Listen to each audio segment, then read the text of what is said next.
Tonight, we are joined by Republican Congressman David Kustoff, who represents much of West Tennessee, including Shelby County, to talk about this health care plan. Thanks for joining us so much, Congressman.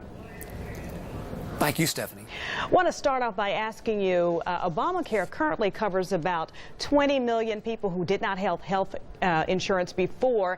We are hearing that by 2020, 15 million people will lose coverage under this new plan. Your reaction to that?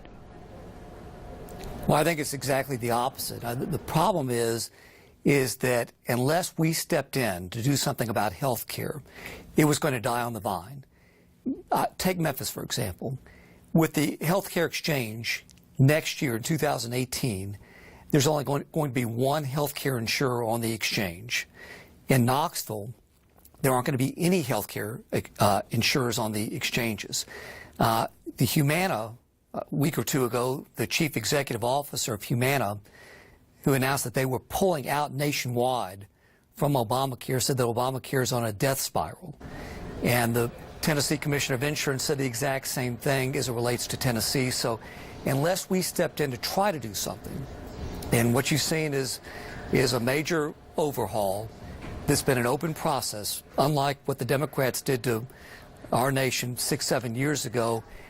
Everybody has the opportunity to read the bill and consider it before we start voting on it. But Congressman, let's talk about who really benefits from this. I'm sure you're aware, we're just hearing about this provision that's buried deep in the bill, page 67, a pretty sweet deal, a $1 billion windfall for insurance company CEOs. Apparently what it does is it ends the $500,000 cap that insurers currently have when it comes to deducting the travel costs and other business expenses of CEOs. Who are we really looking out for if CEOs are getting a $1 billion credit as a part of this bill?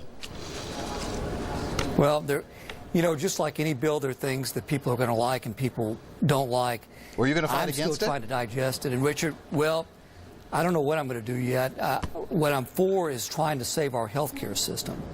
And so last night there were well over 120 pages of this bill, the two bills that will start going through the respective committees. We don't know what it's going to look like by the time it ends up going through the Ways and Means Committee and through the Energy and Commerce Committee. What I want to do is try to save health care so that people can continue to have health care no matter what their conditions are.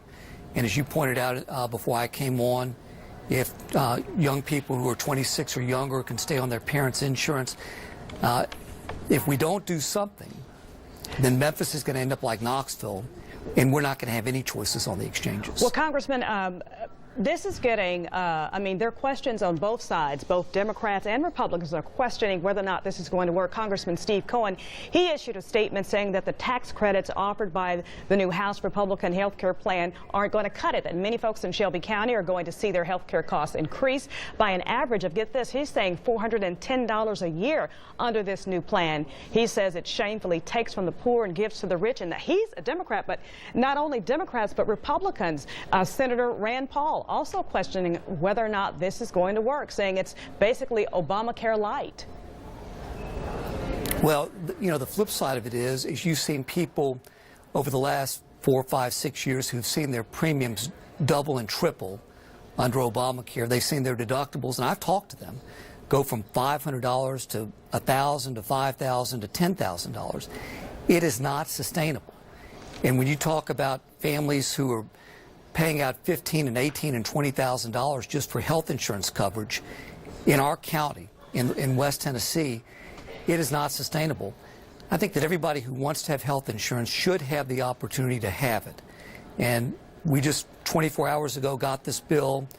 We're going to review it. What I want to do Congressman, I have to interrupt you because we only got like 10 seconds left, but if you don't mind, real quick, 10 seconds or less. I know I'm asking a lot. President Trump provide proof that President Obama, former President Obama, wiretapped the Trump Tower. Should proof be provided? What's your opinion? Yes or no? Well, I think if it happened, then it needs to come out through the investigatory process, and that's exactly, I think, what everybody's asking for is let's delve into this issue. All right. Thank you, Congressman Cohen. Thank you very much. I appreciate it very much. Yes. Thank you so much, Congressman. All right. Well.